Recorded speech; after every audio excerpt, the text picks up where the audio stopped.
हमारे साथ SC/ST कल्याण मंत्री लखिंदर पासवान जी हैं। सर, आज अम्बेडकर छात्रावास का निरीक्षण आप करने, क्या कुछ समस्या दिखी आपको सर? देखिए, ये कल्याण की जवाबदेही हम पर है और आज प्रथम दिन पटना के अम्बेडकर छात्रावास में आए हैं। अपने यहाँ पढ़ रहे, तैयारी कर रहे छात्रों के साथ बातचीत हुई, अच्छा लगा। हम देखिए और भी इस छात्रावास का उपलब्धि में देखा, सैकड़ों के संख्या में हमने देखा एक लिस्ट टांगा हुआ है। ये हमारे अम्बेडकर छात्रावास में पढ़ने वाले बच्चे जिसने बड़े बड़े अफसर बना है। और अभी भी हमने देखा जो कई बच्चे हमारे जो BPSC जो है निकाल चुके हैं। NDA की सरकार में लगातार छात्रों के लिए पूरी व्यवस्था की जा रही है, पढ़ने से लेकर, खाने से लेकर, पुस्तक से लेकर, रहने तक, छात्रवृत्ति से लेकर अनुदान तक की व्यवस्था हम लोगों ने किया है। और कई छोटा छोटा प्रॉब्लम इन लोगों को देखे हैं, ये कई विषय इन्होंने बताया है। जैसे सामने अम्बेडकर छात्रावास के सामने मुख्य द्वार पर और नगर विकास के माध्यम से पूरी कचरा रखी जा रही थी, जिस कारण पार्क की गंध दे रहा है, बीमारी की प्रकोप बढ़ सकता है। अभी विभाग के कमिश्नर से हमारी बात हुई है, उसको भी हम लोग ठीक ठाक कराने के लिए कर दिया है।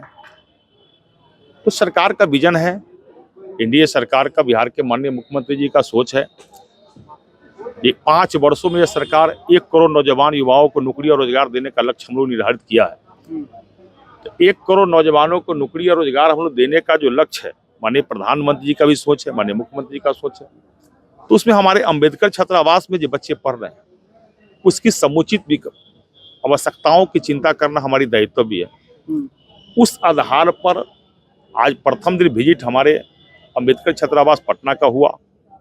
उसके बाद फिर पूरे बिहार के जहां भी जाऊंगा, प्रशासनिक पदाधिकारी के साथ बैठक करने के बाद पूरे बिहार के अम्बेडकर छात्रावास, आवासीय विद्यालय सबका विजिट करूंगा। और जिस प्रकार यहाँ का विद्यार्थी का, अपने छात्रों का हमने समस्याओं को सुनकर समाधान करने का प्रयास किया है, उसी प्रकार पूरे बिहार का छात्रावास में जाकर के, आवासीय विद्यालय में जाकर वहाँ पढ़ने वाले, वहाँ तैयारी करने वाले छात्रों से बात करके उसका समस्या का समाधान करूंगा। लेकिन सरकार स्पष्ट है, जो नौजवानों का, जो युवाओं में जो उत्साह है, वो उत्साह बहुत अच्छा है। क्योंकि सामने को जो तैयारी करके जो कुछ बच्चे हमारे यहाँ का निकल रहे हैं, बड़े बड़े अफसर बन रहे हैं, तो नौजवानों में विश्वास है जो हमारे हॉस्टल से पढ़कर दर्जनों सैकड़ों की संख्या में बच्चे जो बड़े बड़े अफसर बने हैं, तो हम भी अफसर बनेंगे। ये अच्छा लगा। कई अभ्यर्थियों की समस्या यह है सर कि एक रूम में लगभग 6 से 8 बच्चे रह रहे हैं। मैं देखा हूँ जो पहले से जो अपना हॉस्टल्स है, वो हॉस्टल जो पुराने हैं उसमें ऐसी व्यवस्था है भी। जो नए हॉस्टल बने हैं उसका भी मैं देखा हूँ, बड़ा बेहतरीन व्यवस्था है। कई तो बच्चे कह रहे थे जो उसको छोटा पार्ट कर दीजिए, एक में 10-10 बच्चे रह रहे हैं, बड़ा पार्ट है, इस कारणों से उसको 2 पार्ट में कर दीजिए, तो एक में हम लोग 4-4 रह जाएंगे, 5-5 रह जाएंगे। तो तीनों जगह छात्रावास में हर छात्रावास की अलग अलग समस्याएं हैं। कहीं उसको पार्ट छोटा करना चाहते हैं, कहीं पर उसको बड़ा करना चाहते हैं। तो सब उस स्तर पर हम लोग देख रहे हैं और समुचित व्यवस्था सरकार कर रही है। ये विभाग के माध्यम से समझ लीजिए पूरे बिहार में प्रथम बार ये सरकार ने एक और निर्णय लेने जा रही है कि बिहार के सभी जिलाओं में 720 बेड का आवासीय विद्यालय बना करके समाज के अंतिम पंक्ति में रहने वाले लोग के विकास कैसे हो, इसकी चिंता सरकार करने जा रही है। सर, क्या लगता है जो SC/ST समाज के लोग हैं अभी भी कई स्तर पर नीचे हैं, वो यहाँ तक नहीं पहुँच पाते हैं, तो उनके लिए आपकी क्या? ये बाबा साहब डॉक्टर भीमराव अम्बेडकर जी का सोच था। ये समाज के अंतिम पंक्ति में बैठे हुए लोग को जब तक विकास नहीं हो जाता, विकास के मुख्य धाराएं से जब तक नहीं जुड़ जाता, तब तक विकसित राष्ट्र बनना बड़ा मुश्किल है। लेकिन आज देश के माननीय प्रधानमंत्री जी, बिहार के माननीय मुख्यमंत्री जी का ये सोच है कि हमें विकसित देश बनाना है, तो उस कड़ी में समाज के अंतिम पंक्ति में बैठा हुआ लोग का और बाबा साहब का सपना को पूरा करने में लगे हुए हैं।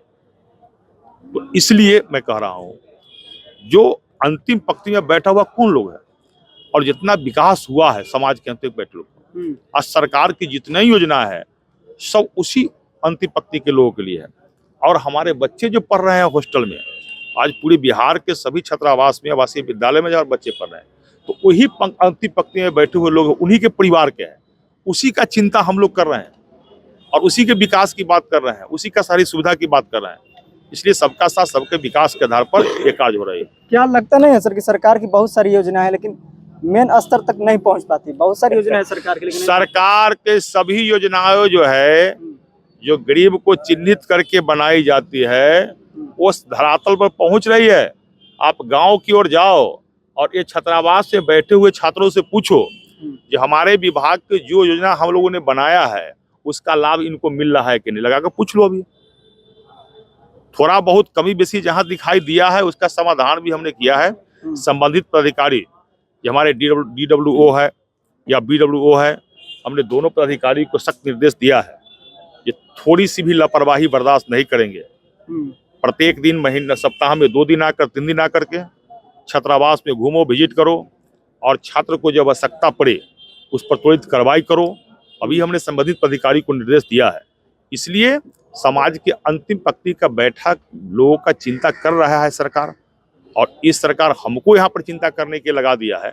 इसका चिंता मैं भी ईमानदारी से कर रहा हूँ। चलिए, बहुत बहुत धन्यवाद। तो हमारे साथ लखनदर पासवान जी थे, SC कल्याण मंत्री। आज जो है पटना के अम्बेडकर छात्रावास का जो है इन्होंने भ्रमण किया और साफ तौर पर जो भी यहाँ की कमियां थी उसको जो है उजागर किया और उनको जो है आगे काम करने की जो है बातें की। बाकी इस पूरी बातचीत पर आपके क्या रहे कमेंट कीजिए। देखते रहिए द एक्टिविस्ट। मैं अमन कुमार, बहुत बहुत धन्यवाद।